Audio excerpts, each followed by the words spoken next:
নমস্কার বন্ধুরা, মীরার বাহারি রান্নায় আপনাদের স্বাগত। আমি আজকে আপনাদের মাছের ডিম, মুরগির ডিম, দুরকম ডিম মিশিয়ে একটা কারি তৈরি করে দেখাচ্ছি।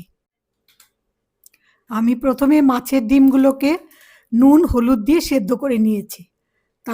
তারপরে এর মধ্যে 2 টেবিল চামচ মতো বেসন দিয়ে দিলাম, কাঁচা লঙ্কা কুচি, আন্দাজ মতো নুন, একটু হলুদ গুঁড়ো আর বাটা পেঁয়াজ থেকে একটু পেঁয়াজ বাটা আমি এর মধ্যে দিয়ে দিয়েছি।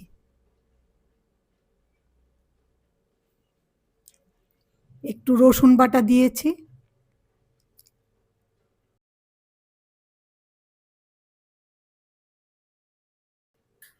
এবার আমি 2টো ডিম, মুরগির ডিম 2টো ফাটিয়ে এর মধ্যে দিয়ে দিলাম। এবার সব মিশিয়ে ভালো করে মেখে নিতে হবে।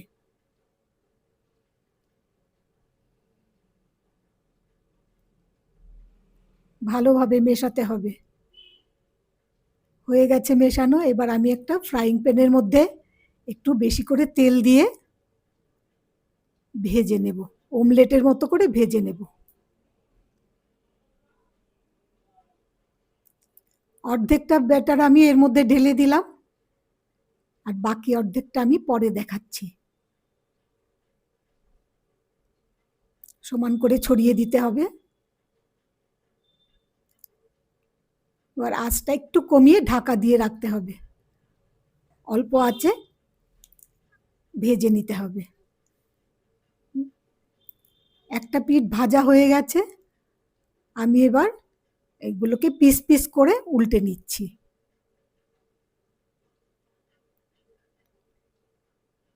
আপনারা ইচ্ছে করলে পুরোটা একসঙ্গে উল্টাতে পারেন।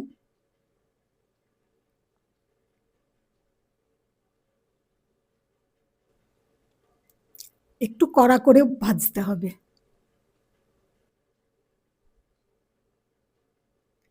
বন্ধুরা, ভিডিওটা ভালো লাগলে লাইক, শেয়ার, সাবস্ক্রাইব করবেন, কমেন্ট করে মতামত জানাবেন, ফেসবুক থেকে দেখলে ফলো করবেন।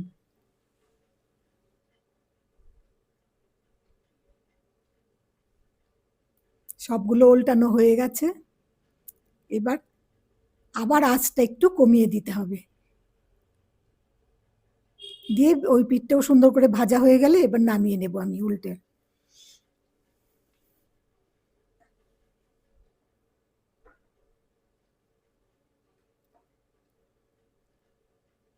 হয়ে গেছে সবগুলো।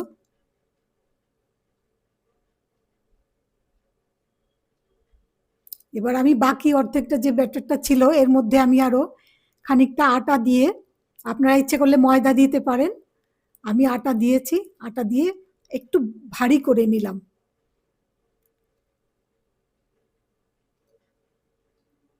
এবার কড়াইতে তেল গরম করে ওই মাখাটা আমি ছোট ছোট বড়ার মতো ভেজে নেব।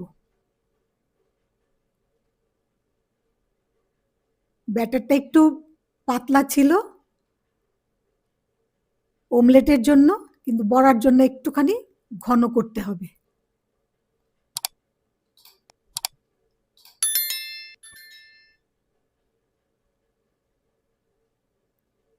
যে কটা হয় কড়াইয়ের মধ্যে দিয়ে ভাজবেন, এগুলো ভেঙে যাওয়ার কোনো চান্স নেই।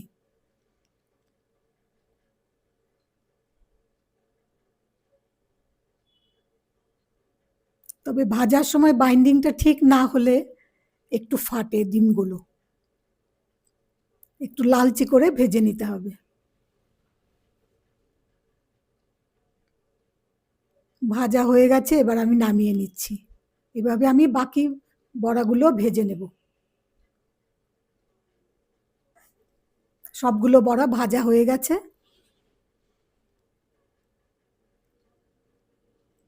এবার ওই তেলটার মধ্যে আমি প্রথমে রসুন বাটা দিয়ে দিলাম।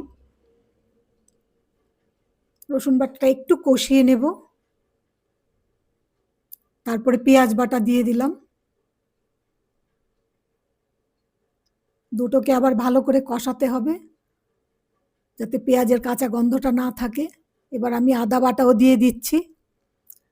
যেরকমভাবে আমরা ডিমের ঝোল করি সেরকমভাবে ঝোলটা করতে হবে। আদা, পেঁয়াজ, রসুন ভালোভাবে কষাতে হবে।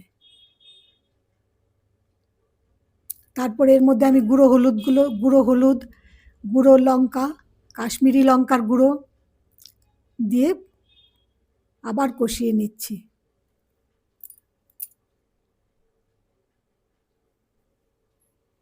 এবার টমেটো টুকরো করে রেখেছিলাম সেগুলো দিয়ে দিলাম।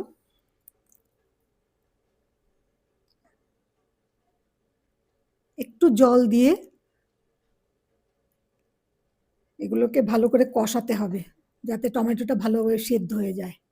এই সঙ্গে আমি স্বাদ মতো নুন দিয়ে দিলাম, তাতে টমেটোটাও ভালোভাবে সেদ্ধ হবে। একটু ঢাকা দিয়ে রাখলাম, আঁচটা কমিয়ে দিয়েছি। টমেটোগুলো সেদ্ধ হয়ে গেছে। এবার ভালো করে কষানো হয়ে গেছে। এবার আমি আন্দাজ মতো ঝোল দিয়ে দিচ্ছি। ঝোলটা একটু বেশিই দিতে হবে, কারণ এগুলোতে ঝোল টেনে যায় খুব।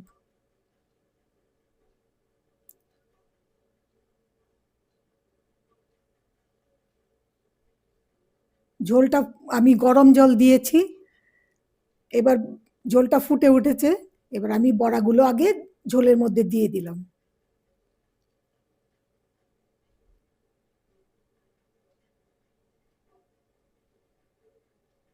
ভেতরে ঝোল ঢুকে, ঝোলের মশলা স্বাদ ঢুকে ঝোল বড়াগুলো একটু ফুলে ফুলে উঠেছে। ঝোলটা রেডি হয়ে গেছে। এবার আমি এর মধ্যে গরম মশলার গুঁড়ো, ধনেপাতা কুচি দিয়ে দিলাম। মানে পুরো রেডি হয়ে গেছে আমার এটা নামানোর জন্য।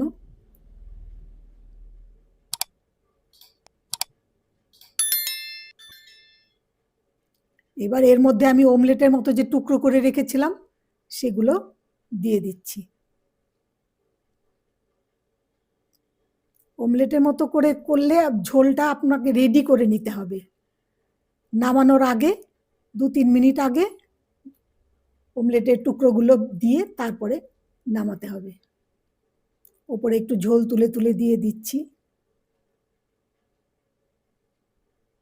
তবে ভেঙে যায়নি কোনো।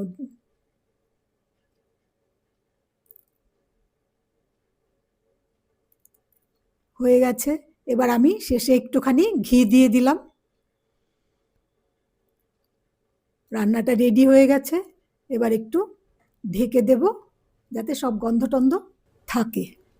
আমি এবার আপনাদের সার্ভ করে দেখাবো।